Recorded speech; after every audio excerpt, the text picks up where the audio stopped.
শ্রীমান মহাপ্রভু এই জগতে আবির্ভূত হয়েছিলেন অকাতরে প্রেম বিতরণ করার জন্য, এবং হরিনামের মাধ্যম দিয়ে শ্রীমান মহাপ্রভু ব্রজ প্রেম উনি প্রচার করেছিলেন। মহাপ্রভু এসেছিলেন নাম প্রচার করার জন্য, এবং স্বয়ং ব্রহ্মা হরিদাস ঠাকুর রূপে এই জগতে আবির্ভূত হয়ে শ্রীমান মহাপ্রভুর অন্যতম প্রধান সহায়ক রূপে নাম প্রচার করেছিলেন। শোনো শোনো নিত্যানন্দ, শোনো হরিদাস, সর্বত্র আমার আজ্ঞায় করহ প্রকাশ, প্রতি ঘরে ঘরে গিয়া করো এই ভিক্ষা, বল কৃষ্ণ ভজ কৃষ্ণ কর কৃষ্ণ শিক্ষা। কোন ভক্ত যদি সারা জীবন ভগবানের সেবায় নিজের জীবনকে উৎসর্গ করে, অন্তিমে তার কি হতে পারে, হরিদাস ঠাকুরই হচ্ছেন তার জ্বলন্ত দৃষ্টান্ত।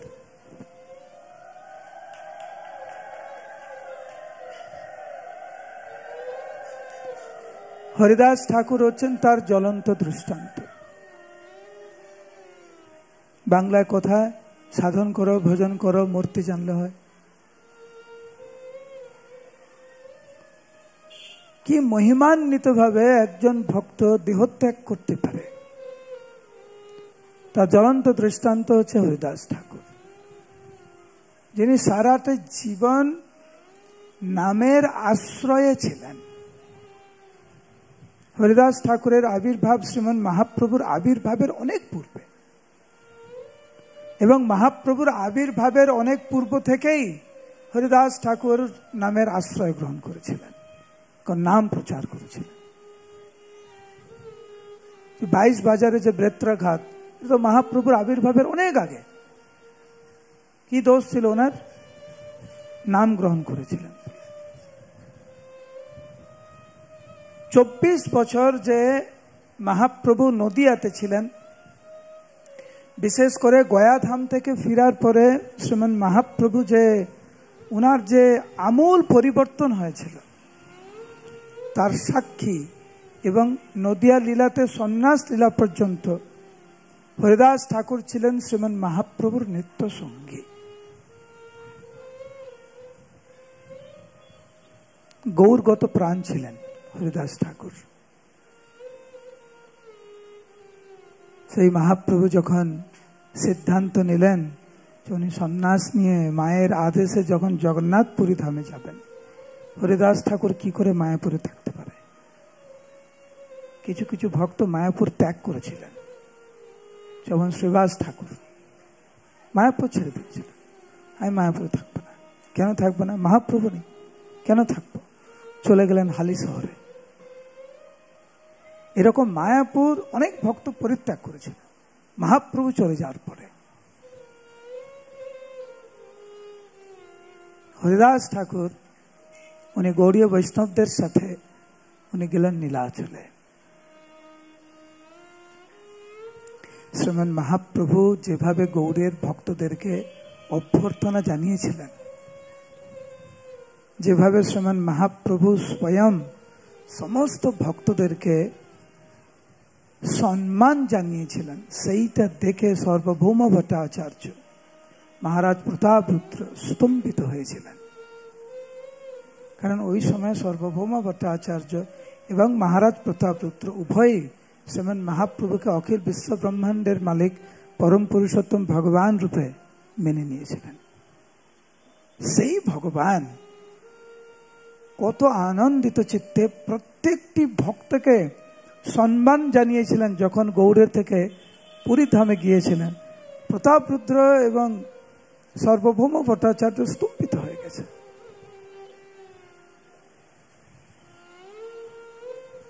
এবং গৌড়ের ভক্তদের মহাপ্রভুর প্রতি যে ভালোবাসা, এইটা দেখে সার্বভৌম ভট্টাচার্য এবং মহারাজ প্রতাপরুদ্র অনুভব করেছিলেন ভক্ত মানে এইরকম, মহাপ্রভুকে ভালোবাসা মানে এইরকম। অনেক সময় আমরা ভাবি আমরাও ভগবানকে ভালোবাসি, কিন্তু যখন অন্য কোনো ভক্তকে আমরা দেখি তারা কত আরো গভীরভাবে ভালোবাসেন, তখন আমরা বুঝতে পারি একে বলে ভালোবাসা। উদ্ধব ভগবান কৃষ্ণের চরণ কমলে কৃতজ্ঞতা জানিয়েছিলেন। কেন?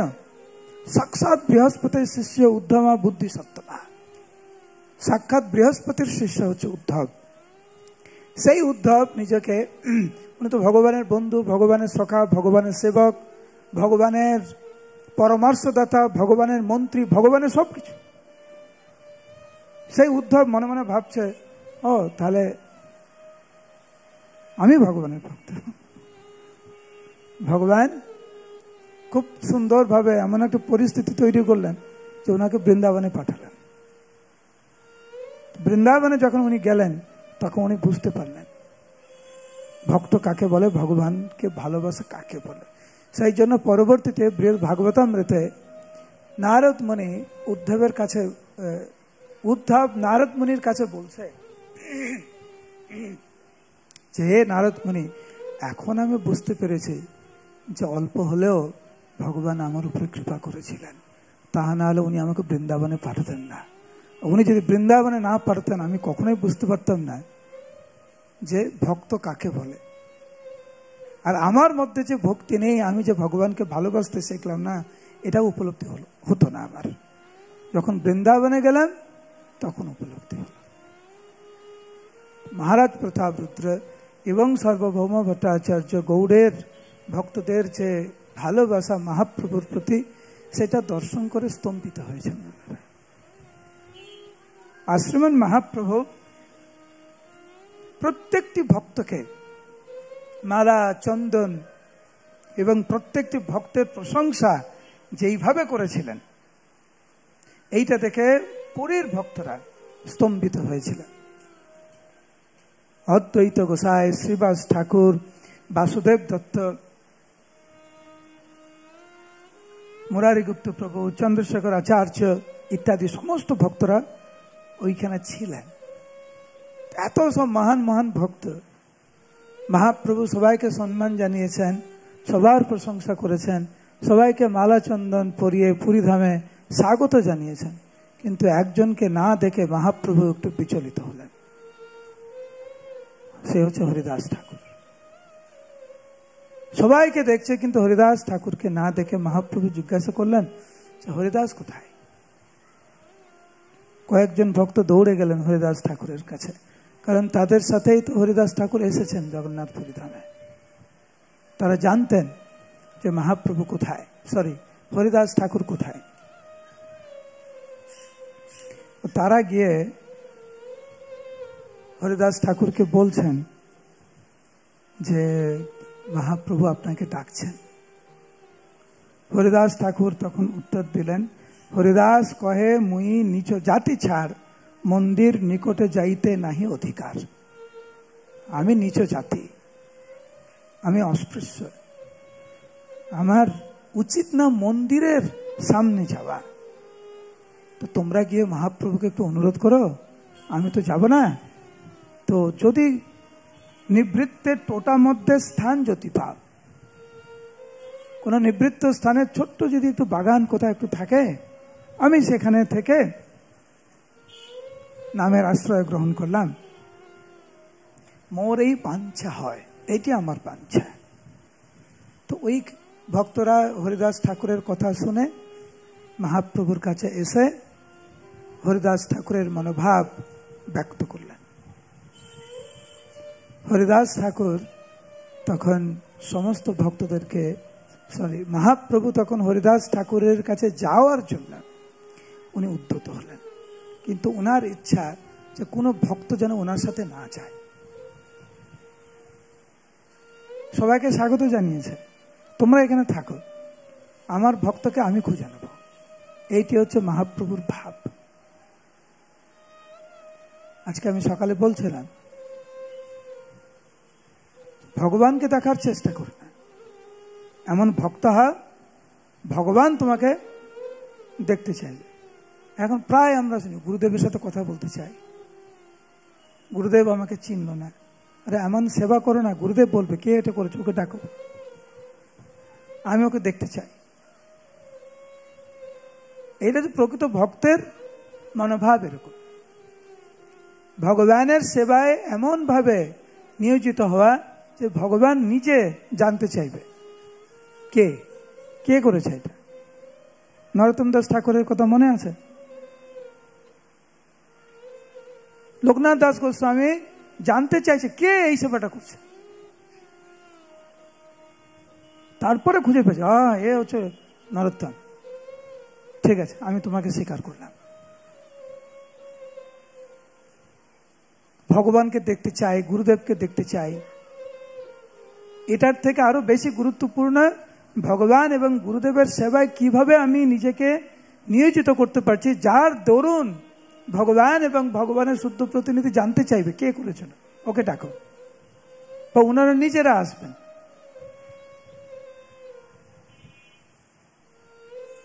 আমি কয়েকদিন আগে একজন ভক্তের সাথে কথা বলছিলাম, মায়াপুরে থাকেন উনি, গুরু মহারাজ অত্যন্ত প্রিয়। উনি বলছেন মাঝে মাঝে এখানে বিশেষ অতিথি আসে। আমি বুঝতে পারিনি কি বলছো, বলছে আমার ঘরে মাঝে মাঝে বিশেষ অতিথি আসে। বিশেষ অতিথি কে আসে? বলে মাঝে মাঝে গুরুদেব এখানে আসে জিজ্ঞাসা করতে কি করছি আমি। বুঝতে পারলাম আমি ও কত ইম্পর্টেন্ট সেবা করে। গুরু মহারাজ ওর কাছে চলে আসে, কি করছো, কোথায় কি হচ্ছে না হচ্ছে, এটা কেমন হলো, কি করে করলো, খুব সুন্দর হয়েছে। ওই রকম শরণাগতি হরিদাস ঠাকুরের, ওই রকম শরণাগতি ছিল। সেই জন্য মহাপ্রভু বললেন তোমাদের আসতে লাগবে না, আমি আমার ভক্তকে খুঁজে দেব। মহাপ্রভু একা একা উনি আসলেন। যেইখানে হরিদাস ঠাকুর ছিলেন উনি তো এক জায়গায় অবস্থান করে নামের আশ্রয় গ্রহণ করছিলেন, অঝরে ক্রন্দন করছিলেন এবং মহাপ্রভুর কৃপা ভিক্ষা চাইছিলেন। উনি যার কৃপা ভিক্ষা চাইছেন সেই পরম পুরুষোত্তম ভগবান স্বয়ং ওনার সামনে উপস্থিত। আর ওনাকে দেখে হরিদাস ঠাকুর চরণ কমলে লুটিয়ে পড়লেন শ্রীমন মহাপ্রভুর। দুইজনে প্রেমাবেশে করেন ক্রন্দন, প্রভু গুণে ভৃত্য বিকল, প্রভু ভৃত্য গুণে। দুইজনেই বিকল, উভয়ের ভালোবাসায় দুইজনেই বিকল। এইভাবে চারপুরকে বসতে দেন।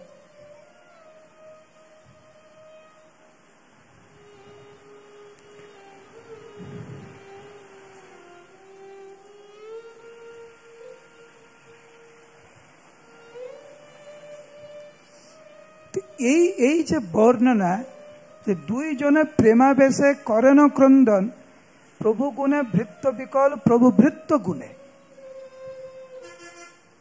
এই বর্ণনা কিন্তু চৈতন্য চরিতামৃতে এবং চৈতন্য ভাগবতে আমরা প্রায় দেখি।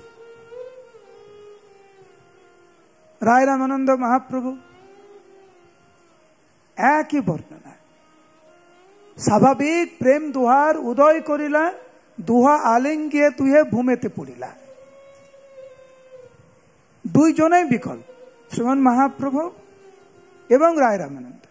এইখানে দুইজনেই বিকল। চৈতন্য চরিতামৃতের বর্ণনা, মহাপ্রভু বিকল আর হরিদাস ঠাকুর বিকল। কেন? প্রভু গুণে ভৃত্য বিকল, প্রভু গুণে প্রভু ভৃত্য গুণে। উভয়ের প্রতি যে ভালোবাসা, তার ফলে বিকল।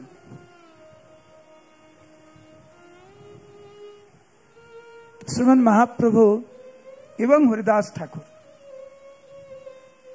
দুইজনে অনেকক্ষণ ক্রন্দন করার পরে যখন শান্ত হলেন, তো মহাপ্রভু তো হরিদাস ঠাকুরকে বুকে জড়িয়ে ধরতে চাইছেন।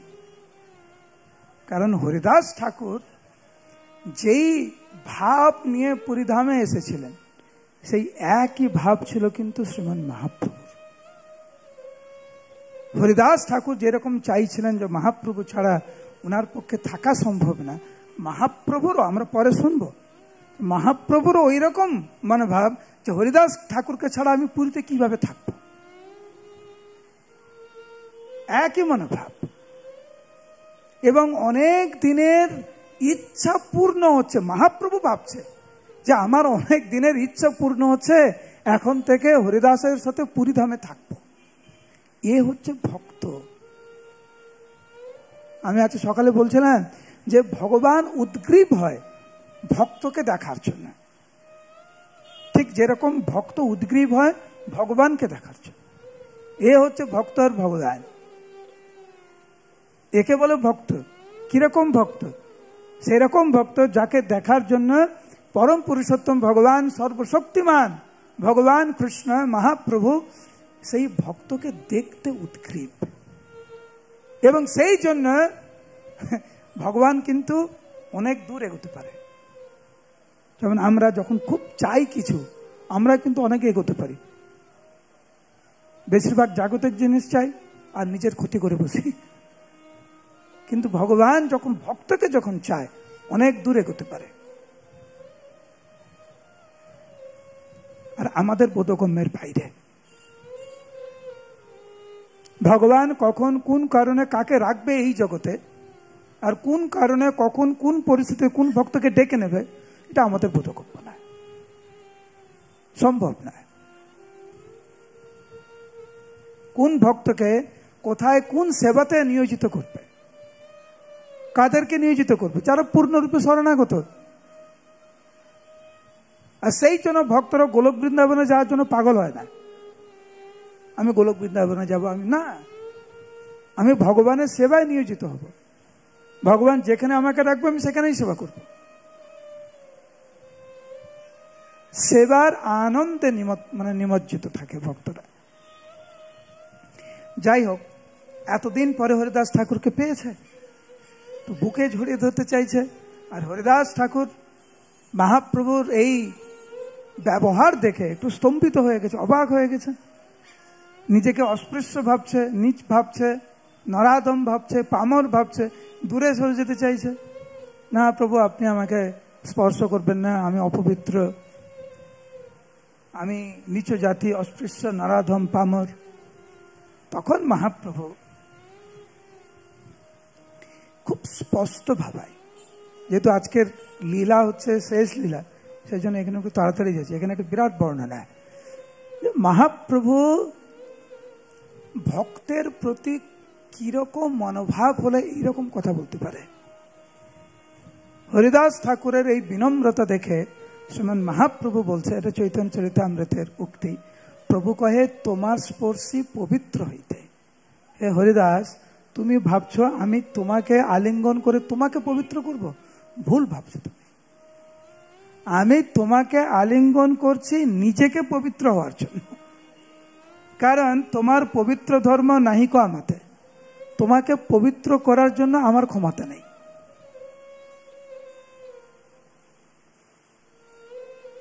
ক্ষণে ক্ষণে তুমি করো সর্বতীর্থে স্নান, তুমি সর্বক্ষণ সর্বতীর্থে তুমি স্নান করো, সর্বক্ষণ তুমি যজ্ঞ করো, তপ করো, দান করো, তুমি সর্বক্ষণ 4 বেদ তুমি অধ্যয়ন করো। কারণ তুমি নিরন্তর তুমি হরিনাম করো। সেই জন্য তো যারা যারা এই যে কিছু কিছু ব্রত তপস্যার জন্য যারা পাগল হয়ে যায়,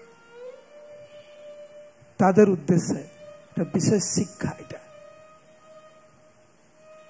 প্রকৃত তপস্যা, প্রকৃত যজ্ঞ, প্রকৃত দান, প্রকৃত অধ্যয়ন হচ্ছে পূর্ণরূপে নামের আশ্রয় গ্রহণ করা।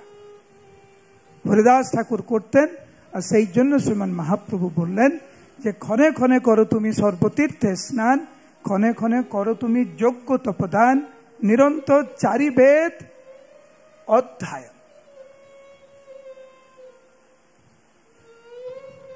আমরা জানি আমরা জপ কেমন করি, অনেক কিছু ভালো হয়। বিশেষ করে আমি দেখেছি যখন কোনো বিশেষ কোনো তিথি আসে, চতুর্মাস, অনেক নিয়ম পালনে অনেক পারদর্শিতা। জপের সময় পুরো ঘুমন্ত দেখবেন, উপবাস, লম্বা দাড়ি রাখা, তারপরে এই নখ রাখবে, তারপরে মস্তক মুন্ডন করবে না, বিভিন্ন সেবাতে যাবে না, অনেক কিছু করবে।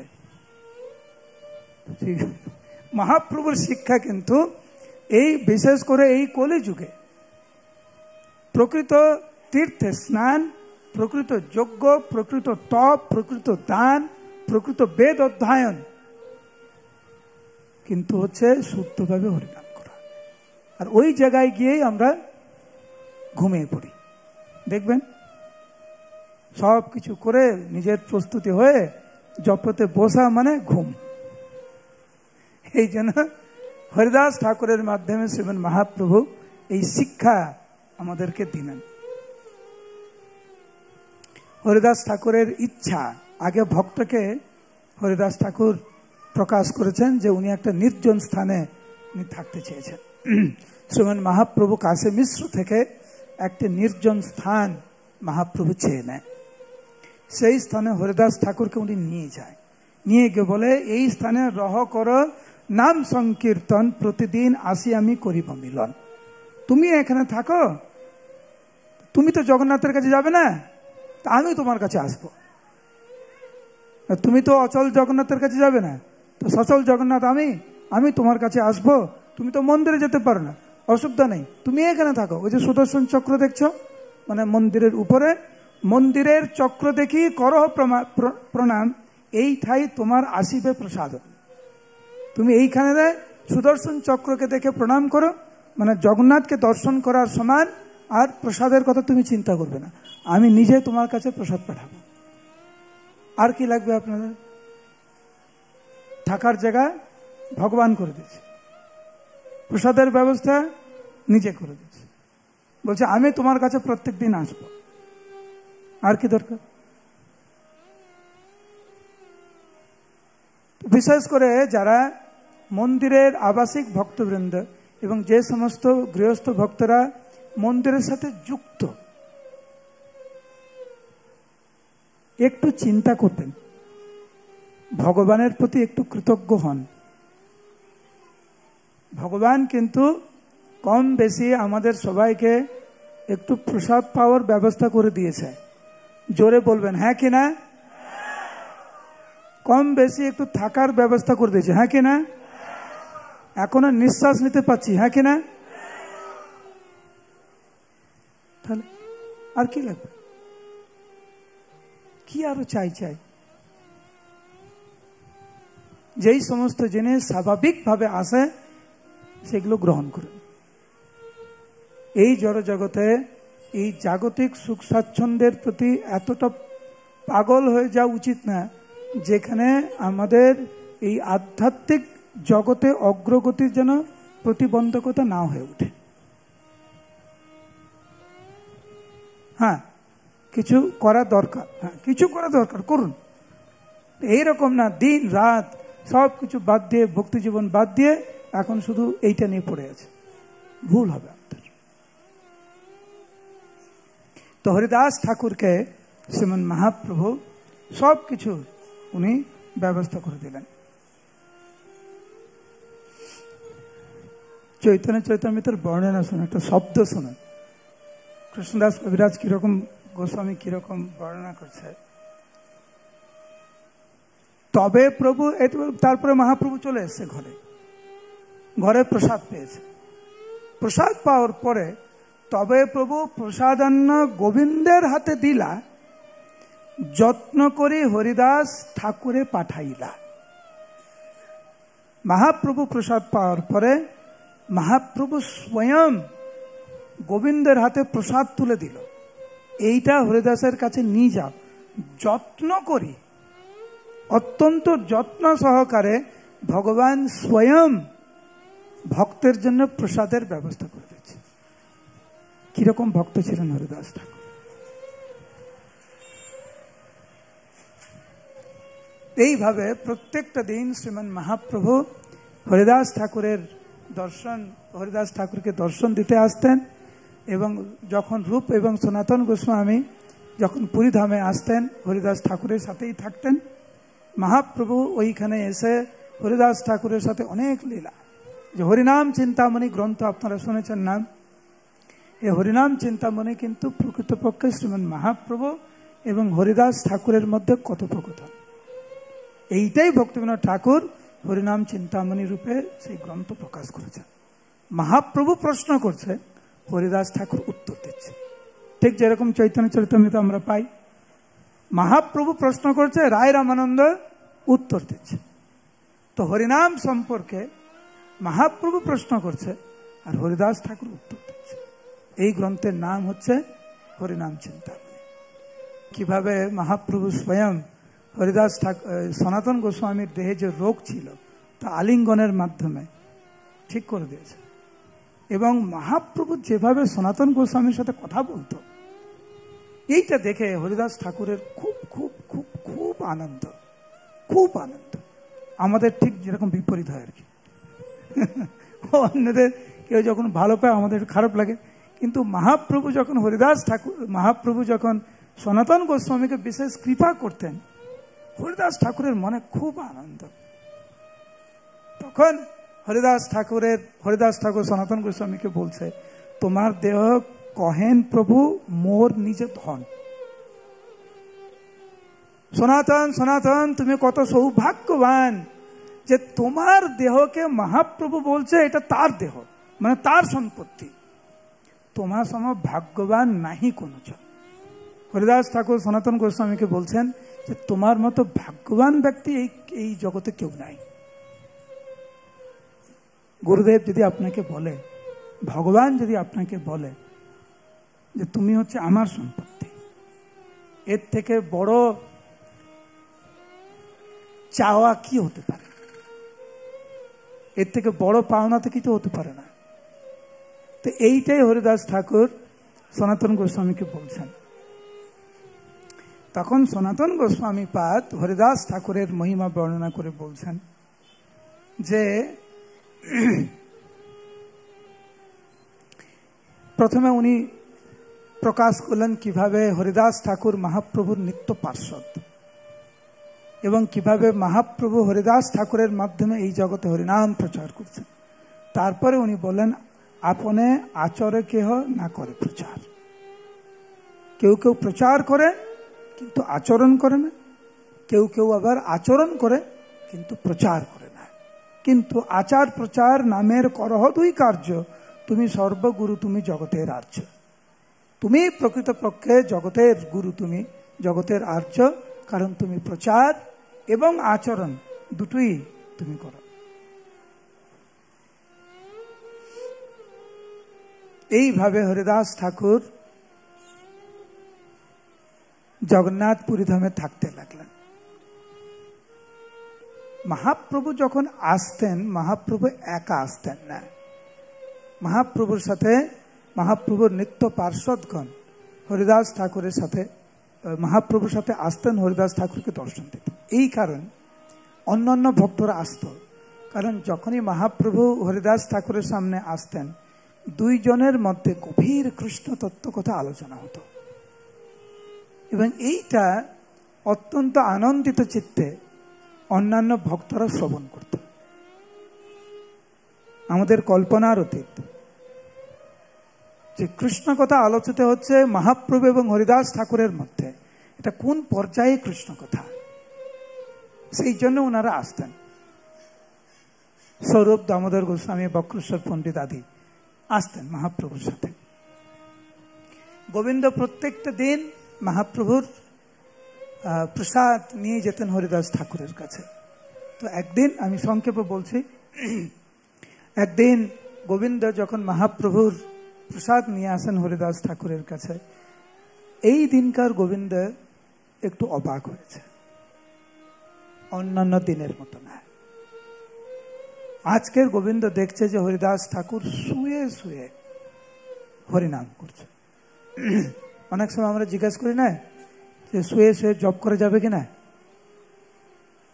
বোঝা উচিত আমাদের কোন পর্যায়ে শুয়ে শুয়ে জপ করা যায়। যেই পর্যায়ে আমাদের বসে থাকার সামর্থ্য নাই,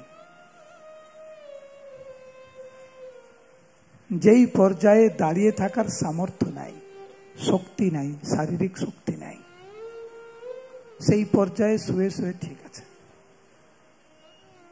হরিদাস ঠাকুর শুয়ে শুয়ে মন্দ মন্দ করিতেছে সংখ্যা সংকীর্তন। এই পরিস্থিতিও সংখ্যাপূর্বক নাম হরিদাস ঠাকুর করছেন, যা দৃষ্টান্তমূলক। গোবিন্দকে আসতে দেখে হরিদাস ঠাকুর আনন্দিত হলেন। গোবিন্দ হরিদাস ঠাকুরকে বলছেন যে আমি তো এসেছি, আপনি দয়া করে উঠুন, প্রসাদ পান। হরিদাস ঠাকুর বললেন আজ তো আমি বিড়ম্বনায় পড়লাম, বুঝতে পারছি না কি করব। সংখ্যা সংকীর্তন নাহি পুরে কেমনে খাইব। পরবর্তীতে আমাদের আচার্যরা এই জায়গায় বর্ণনা করেন একে বলে প্রকৃতপক্ষে সাধন ভক্তি। প্রত্যেকটা ভক্তের একটা সংকল্প গ্রহণ করা উচিত, বিশেষ করে জপের ক্ষেত্রে, যে সে কখন প্রসাদ পাবে। 16 মালা জপ করার পরে, 4 মালা জপ করার পরে, না 8 মালা জপ করার পরে। এইটা ভক্তি জীবনে অনেক গুরুত্বপূর্ণ ভূমিকা পালন করে। প্রত্যেকটা ভক্ত একটা সংকল্প নেওয়া উচিত, যতক্ষণ না পর্যন্ত আমার এই সংখ্যক মালা না হচ্ছে আমি সকালের প্রসাদ পাব না। প্রভুপাদ বলতেন যে উনি যখন গৃহস্থ ছিলেন উনি 16 মালাকে 4 ভাগে ভাগ করতেন। ঘুম থেকে উঠে প্রস্তুত হয়ে 4 মালা করে দিতেন, আর 4 মালা যতক্ষণ না পর্যন্ত উনি করছেন ততক্ষণ পর্যন্ত উনি সকালে প্রসাদ পেতেন না। আর 4 মালা যতক্ষণ না করছেন উনি দুপুরে প্রসাদ পেতেন না। আর 4 মালা যতক্ষণ না করছেন উনি রাত্রের প্রসাদ পেতেন না। প্রভুপাদ যখন গৃহস্থ ছিলেন প্রভুপাদ এরকম বলেছেন। তো আমাদের মধ্যেও এরকম একটা সংকল্প, অভ্যাসে অভ্যস্ত হওয়া দরকার। তো হরিদাস ঠাকুর উনি বলছেন সংখ্যা সংকীর্তন নাহি পরে কেমনে খাইব। কি করে আমি খাবো? আবার তুমি মহাপ্রসাদ এনেছ, কেমনে উপক্ষিব? সেই জন্য অল্প একটু প্রসাদ উনি গ্রহণ করেছেন।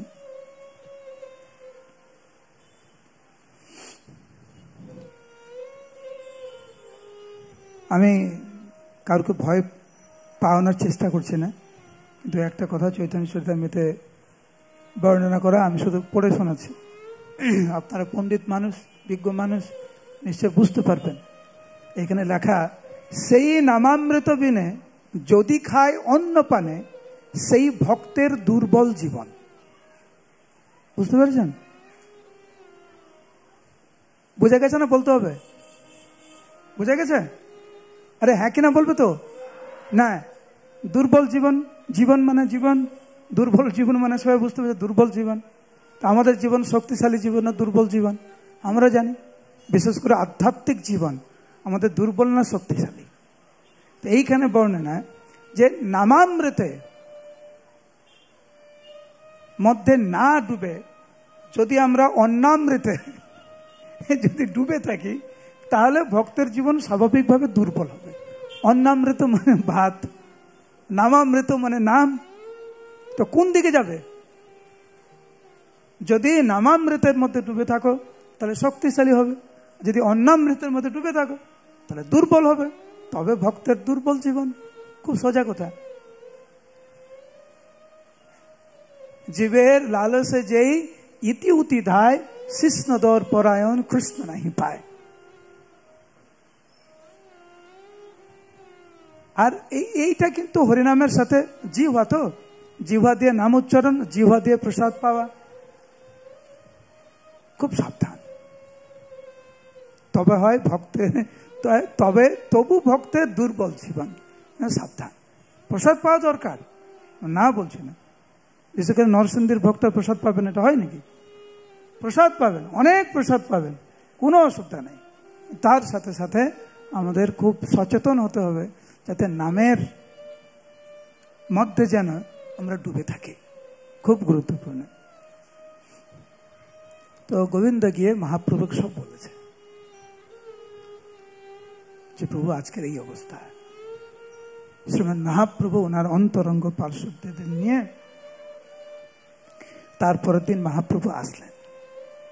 এসেই মহাপ্রভু জিজ্ঞাসা করছে, হরিদাস কেমন আছো তুমি? হরিদাস ঠাকুর বলছেন, প্রভু আমার শরীর খুব ভালো, মন খুব খারাপ। আমরা কি বলতাম? ঠিক উল্টো না? মনটা ঠিক আছে কিন্তু শরীরটা খুব খারাপ। আমার তো মনে হয় না যে আমরা সাধারণত এই শব্দটা ব্যবহার করি, ভক্তদের মানে কোনো সিনিয়র বৈষ্ণবদের কাছে, বেশিরভাগ শরীরটা খারাপ বলে আমার শরীর খুব খারাপ। হরিদাস ঠাকুর মৃত্যু শয্যায়, কিন্তু তো মহাপ্রভুকে বলছে আমার শরীর ঠিক আছে, মনটা খারাপ। কি হয়েছে তোমার? তখন হরিদাস ঠাকুর বলছে যে আমার সংখ্যা পূর্ণ হচ্ছে না, অসুবিধা হচ্ছে। মহাপ্রভু তখন তাকে বলে, প্রভু কয়ে বৃদ্ধ হইলে সংখ্যা অল্প করো, তোমার তো বয়স হলো, সংখ্যাটা একটু কম করো। আর সিদ্ধ দেহ, তুমি সাধনে আগ্রহ কেন ধরো? তুমি তো সিদ্ধপ্রাপ্ত হয়েছ, নিয়মের প্রতি তোমার এত আগ্রহ কেন? তুমি এসেছিলে এই জগতের মানুষদের কাছে হরিনাম বিতরণ করার জন্য, তা তুমি করেছ। এবে সংখ্যা অল্প করি করো সংকীর্তন, সংখ্যাটা একটু কমে দেয়। মহাপ্রভুর এই কথা শুনে হরিদাস ঠাকুর ক্রন্দন করতে লাগলেন,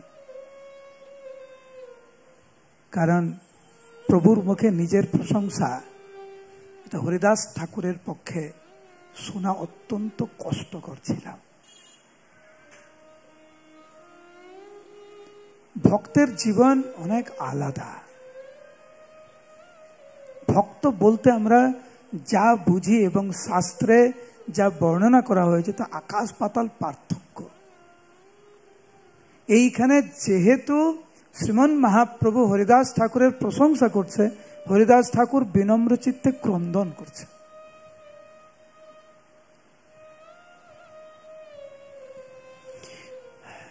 হরিদাস ঠাকুর মহাপ্রভুকে বলছে যে প্রভু, আমার মনে একটি বাসনা আছে, জানি না কেন আমার মনে হচ্ছে যে আপনি খুব শীঘ্রই এই জগৎ থেকে আপনার লীলা সম্বরণ করবেন। সেইটা আমার পক্ষে দেখা সম্ভব না।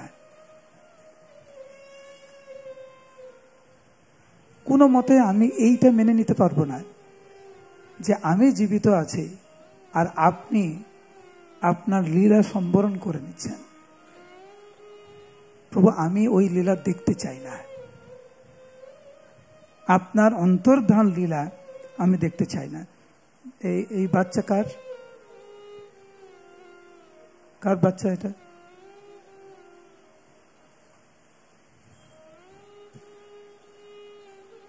তো আমি আপনার এই অন্তর্ধান লীলা আমি দেখতে চাই না। আমার খুব ইচ্ছা যে তার পূর্বে যেন আমার দেহপাত হয়, এবং আমার ইচ্ছা হৃদয়ে ধরিম তোমার কমল চরণ, নয়নে দেখিম তোমার চাঁদ বদন, জিহ্বায় উচ্চারিণম তোমার কৃষ্ণ চৈতন্য নাম, এই মত মোর ইচ্ছা ছাড়িন পুরাণ। যারা, আমি জানি না, আমরা যখন ভক্তিশাস্ত্রী করেছিলাম তখন আমাদের একটা ওয়ার্কশপ ছিল, জানি না আপনাদের এখন ভক্তিশাস্ত্রী যখন করা এটা আছে কিনা। আমাদের একটা এসে লিখতে হতো যে আমি কিরকম মৃত্যুবরণ করতে চাই। আপনাদের কারা কারা ভক্তিশাস্ত্রী করেছে? হাত তুলুন। এইটা ছিল না, জানি না। তো আমরা যখন করেছিলাম আমাদের ওটা লিখতে হয়েছিল। তো চিন্তা করবেন একবার, তো মৃত্যুবরণ যখন আমাদের করতেই হবে, কেমন মৃত্যুবরণ করতে চাই। আর হরিদাস ঠাকুর কিরকম ভক্ত ছিলেন যে ভগবানের সামনে ওনার যে মনের ইচ্ছা সেইটা রাখার সুবর্ণ সুযোগ পেয়েছেন। যখন সুবর্ণ সুযোগ যখন পেয়ে ছাড়বে কেন? তো ভগবানকে ওনার মনের কথা উনি খুলে বললেন। মহাপ্রভু অনেকভাবে হরিদাস ঠাকুরকে বোঝানোর চেষ্টা করেছেন, কিন্তু হরিদাস ঠাকুর একদম দৃঢ় সংকল্প যে না, আমি এইভাবেই আমি দেহত্যাগ করতে চাই। তখন মহাপ্রভু বললেন যে ভক্তের মনোবাসনা ভগবান কখনো অপূর্ণ রাখে না।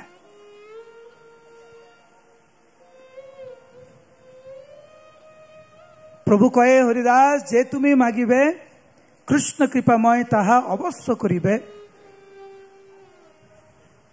কৃষ্ণ দয়াময় তোমার মনোবাসনা পূর্ণ করবে।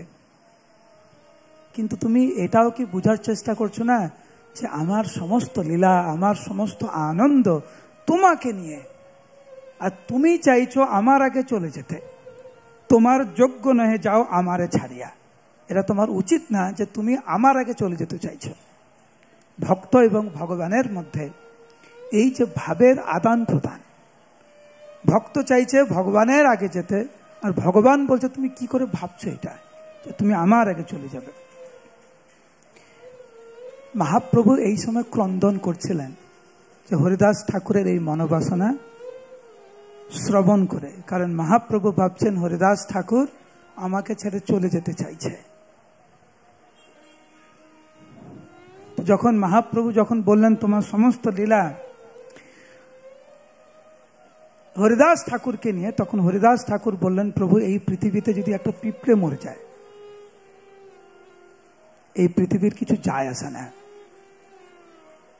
একটা পিঁপড়ে মরে গেলে পৃথিবীর কি যায় আসে। মহাপ্রভু আর কিছু না বলে চলে গেলেন গম্ভীরায়। তারপর দিন ফিরে এসছে, তারপর দিন ফিরে এসে তারপরের দিন মানে আজকের, মানে আজ এই তিথিতে, এখন থেকে যেটা বলবো সেটা আজকের দিনেই হয়েছে। বলুন হরিদাস ঠাকুর কি, উচ্চস্বরে হরিদাস ঠাকুর কি।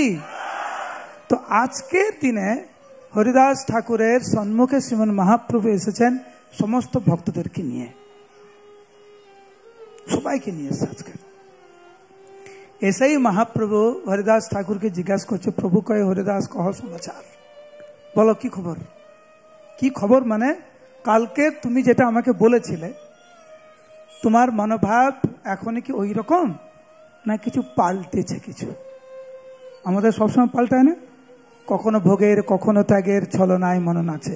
এটা হচ্ছে আমাদের। একদিন ভাবি শুদ্ধ ভক্ত হয়ে যাব, তারপরের দিন ভাবি না আর কিছুদিন থেকে এই জগৎটাকে একটু ভোগ করি, তারপরে কেউ একটু দুঃখ দেয়, একটু কষ্ট দেয়, না এবারে 64 মালা জপ করো।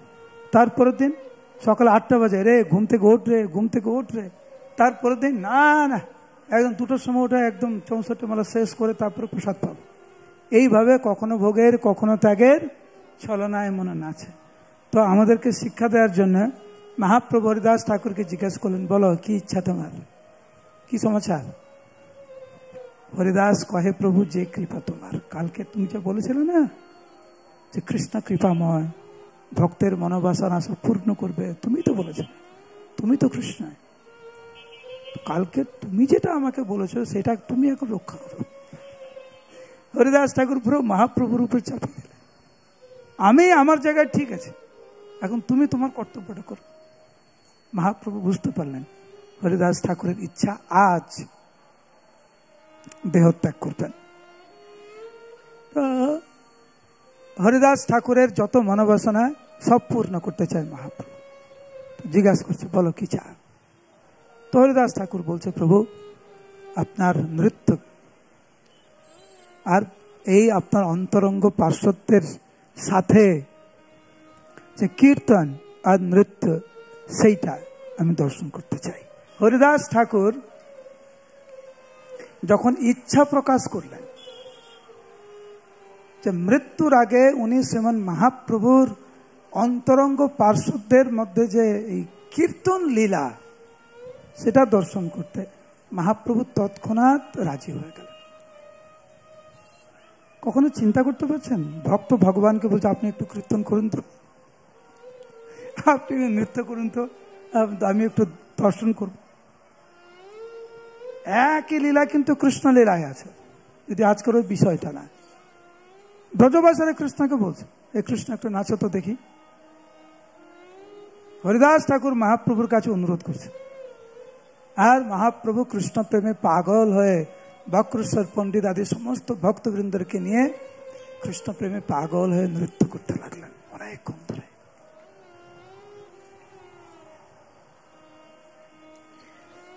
অঙ্গনে আরম্ভিল প্রভু মহাসংকীর্তন, বক্রেশ্বর পণ্ডিত তাহা করেন নর্তন, স্বরূপ গোস্বামী আদি যত প্রভুগণ হরিদাসে বেড়ি করে নাম সংকীর্তন।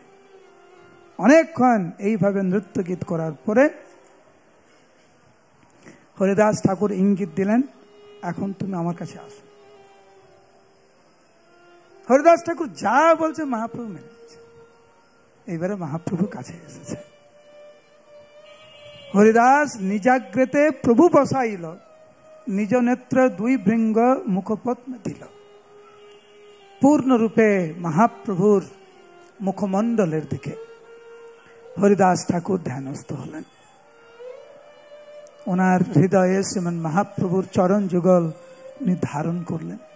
সমস্ত ভক্তদের থেকে উনি কৃপা প্রার্থনা করলেন, চরণ রেণু মস্তকে উনি ধারণ করলেন এবং মুখ দিয়ে শ্রীকৃষ্ণ চৈতন্য উনি বারবার উচ্চারণ করতে লাগলেন। মহাপ্রভুর মুখপদ্ম পানে উনি তাকে অঝরে ক্রন্দন করতে লাগলেন এবং ভগবান শ্রীমান মহাপ্রভুর নাম করতে করতে উনি দেহত্যাগ করলেন সমস্ত ভক্তদের সামনে। হরিদাস ঠাকুর যখন দেহত্যাগ করেছিলেন, প্রেমানন্দে মহাপ্রভু হইলা বিহ্বল। ঠিক যেরকম একজন পিতা তার অত্যন্ত প্রিয় সন্তানকে হারিয়ে যেইভাবে ক্রন্দন করেন, শ্রীমান মহাপ্রভু ঠিক সেইভাবে ক্রন্দন করেছিলেন ওনার নিজ প্রিয় পুত্রকে হারিয়ে, হরিদাস ঠাকুরকে হারিয়ে। প্রভুর আবেশ দেখি সর্বভক্তগণ প্রেমানন্দে সবে নাচে করেন কীর্তন। মহাপ্রভু হরিদাস ঠাকুরের দিব্য দেহ নিয়ে উনি নৃত্য করতে লাগলেন অনেকক্ষণ ধরে। স্বরূপ দামোদর গোস্বামীর ইচ্ছায় মহাপ্রভু কীর্তন বন্ধ করলেন এবং সমস্ত ভক্তদের সহিত কীর্তন করতে করতে, নৃত্য করতে করতে শ্রীমান মহাপ্রভু সমুদ্রের তীরে নিয়ে আসলেন হরিদাস ঠাকুরকে। হরিদাস ঠাকুরকে সমুদ্রের জলে স্নান করানো হলো। যেহেতু সেই সমুদ্রের জলে হরিদাস ঠাকুরের দিব্য দেহ যেহেতু স্নান করানো হয়েছিল, সেই জন্য মহাপ্রভু বললেন, প্রভু কয়ে সমুদ্র এই মহাতীর্থ হইলা। এই সমুদ্র হলো মহাতীর্থ, কারণ হরিদাস ঠাকুরের দিব্য দেহ এই জলে স্নান করানো হয়েছে।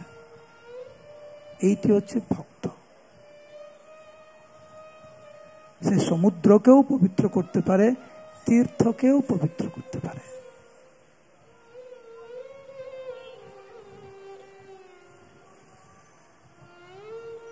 সমাধি দেয়া হলো। মহাপ্রভু নিজে প্রথম বালি দিলেন। এরপরে মহাপ্রভু উনি ভাবছেন, আমি তো সন্ন্যাসী, আমার নিজ প্রিয় পুত্র হরিদাস চলে গেলেন, উনি বৈষ্ণব সেবা দিতে চেয়েছিলেন, কিন্তু উনি ভাবছেন উনি তো সন্ন্যাসী, ওনার কিছু নেই। সেই জন্য উনি ভিক্ষা করতে গেলেন আনন্দবাজারে। এবং কি কাতরভাবে মহাপ্রভু, যে যারা মহাপ্রসাদ বিক্রি করে তাদের কাছে কাতরভাবে মহাপ্রসাদ ভিক্ষা করেছিলেন, যাতে হরিদাস ঠাকুরের স্মরণে বৈষ্ণব সেবা দিতে পারে। দোকানদাররা যারা মহাপ্রভুকে চিনতেন তারা স্তম্ভিত হয়ে গেছিলেন এবং অনেক প্রসাদ দিতে চাইছিলেন। স্বরূপ দামোদর গোস্বামী তখন মহাপ্রভুকে বললেন, প্রভু আপনি যান, আমি সব ব্যবস্থা করছি। স্বরূপ দামোদর গোস্বামী তখন অন্যান্য ভক্তদেরকে নিয়ে প্রসাদ নিয়ে আসে। আপনারা পরে এটা পড়তে পারেন। এটা তো ভক্তরা অনেক প্রসাদ নিয়ে আসে। রাজা জগন্নাথপুরীর প্রসাদ পাঠিয়েছে। এত প্রসাদ দেখে হরিদাস ঠাকুরের বৈষ্ণব সেবার জন্য, হরিদাস ঠাকুরের স্মরণে এই প্রসাদ দেখে মহাপ্রভু খুব খুশি হয়েছে। মহাপ্রভু বলছে, তোমরা সবাই বসে যাক। মহাপ্রভু বলেছে, সবাই বসে গেছে কয়েকজন ভক্ত বাদ দিয়ে। মহাপ্রভু নিজে নিজে প্রসাদ পরিবেশন শুরু করেছে। হরিদাস ঠাকুরের প্রেমে এতই গদগদ শ্রীমান মহাপ্রভু যে এক একজনের পাত্রে অনেক জনের প্রসাদ দিতে লাগলো। তখন স্বরূপ দামোদর গোস্বামী আবার বললেন যে এখানে চৈতন্য চরিতামৃতে বর্ণনা এক একজনের পাত্রে 5 জনের প্রসাদ দিয়েছে। আজকে রসগোল্লা খেয়েছেন তো, হ্যাঁ, বড় বড় রসগোল্লা, তা এক একজনের এক একটা পাত্র একটা করে পেয়েছে। মহাপ্রভু তাহলে তো 5 গুণ দিয়েছে। আপনারা যা পেয়েছেন 5 গুণ দিয়েছে। এত আবেগ শ্রীমান মহাপ্রভু হরিদাস ঠাকুরের বিরহে। স্বরূপ দামোদর গোস্বামী আবার এসে, প্রভু আপনি বসুন, আমরা প্রসাদ পরিবেশন করছি, মানে কেউ প্রসাদ পাবে না। সবাই বসলেন, সবাই মহাপ্রসাদ পেলেন। প্রসাদ পাওয়ার পরে শ্রীমান মহাপ্রভু সবার কপালে চন্দন এবং মালা মহাপ্রভু দিলেন। এরপরে মহাপ্রভু আশীর্বাদ করলেন। সবাই দয়া করে এই আশীর্বাদ শ্রবণ করুন। চৈতন্য চরিতামৃতের বর্ণনা। হরিদাসের বিজয় উৎসব যে কইল দর্শন, যেই তাহা নৃত্য কইল, যে কইল কীর্তন, যেই তারে বালু দিতে করিল গমন, তার মহোৎসবে যেবা করিল ভজন। কয়েকটা কথা।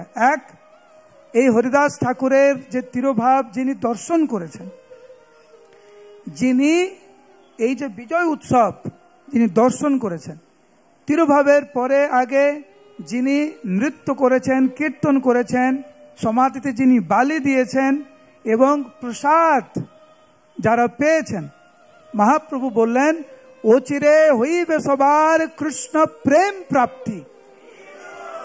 আমি আশীর্বাদ করছি সবার কৃষ্ণ প্রেম হবে। কেন? হরিদাস দর্শনে ঐচ হয় শক্তি। এটি হচ্ছে ভগবানের শুদ্ধ প্রতিনিধির শক্তি। এরপরে মহাপ্রভু অত্যন্ত কাতর হয়ে হরিদাস ঠাকুরের বিরহে বলছেন, কৃপা করে কৃষ্ণ মোরে দিয়াছিল সঙ্গ, স্বতন্ত্র কৃষ্ণের ইচ্ছায় হইল সঙ্গ ভঙ্গ। যে ভগবান কৃষ্ণ অত্যন্ত কৃপা করে এই শুদ্ধ ভক্তকে আমাদের কাছে দিয়েছিল, এখন কৃষ্ণের ইচ্ছায় তিনি চলে গেলেন। আমার শক্তি নেই হরিদাস ঠাকুরকে রাখার। যখন হরিদাস ঠাকুর যখন চলে যেতে চাইল, ঠিক যেরকম ভীষ্মদেবের মতো মহাপ্রভু করলেন। এরপরে চৈতন্য ভাগবতের বর্ণনায় বৃন্দাবন দাস ঠাকুর ভক্ত এবং ভগবানের মহিমা বর্ণনা করতে গিয়ে বললেন যে জ্বলন্ত অনল কৃষ্ণ খায় ভক্ত লাগি। আপনারা জানেন বৃন্দাবনে কৃষ্ণ দাবানল উনি পান গ্রহণ করেছিলেন ভক্তকে রক্ষা করার জন্য। আর ভক্তের কিঙ্কর হয় আপন ইচ্ছায়। ভক্ত বই কৃষ্ণ আর কিছুই না জানে, ভক্তের সমান নাহি অনন্ত ভুবনে। ভগবানের কাছে ভক্ত হচ্ছে সব কিছু। আর সেই জন্য সেই কৃষ্ণদাস কবিরাজ গোস্বামী বলছেন যে ভবসিন্ধু তরিবারে আছে যার চিত্ত, শ্রদ্ধা করি শোনো এই চৈতন্য চরিত্র। যার ভবসমুদ্র থেকে পার হওয়ার ইচ্ছা আছে, তিনি এই লীলা অবশ্যই শ্রবণ করবেন। তো আমরা অত্যন্ত সৌভাগ্যবান যে 500 বছর পরেও কৃষ্ণদাস কবিরাজ গোস্বামীর বিশেষ আশীর্বাদে আজ আমরা সেই লীলা আমরা শ্রবণ করতে পারি, কীর্তন করতে পারি, মহাপ্রসাদ গ্রহণ করতে পারি, হরিদাস ঠাকুরের জয়ধ্বনি দিতে পারি, যার ফলে মহাপ্রভু আশীর্বাদ করেছেন যে এর ফলে কৃষ্ণ প্রাপ্তি হবে। হরে কৃষ্ণ কৃষ্ণ কৃষ্ণ হরে হরে, হরে রাম রাম রাম হরে হরে। হরিদাস ঠাকুর কি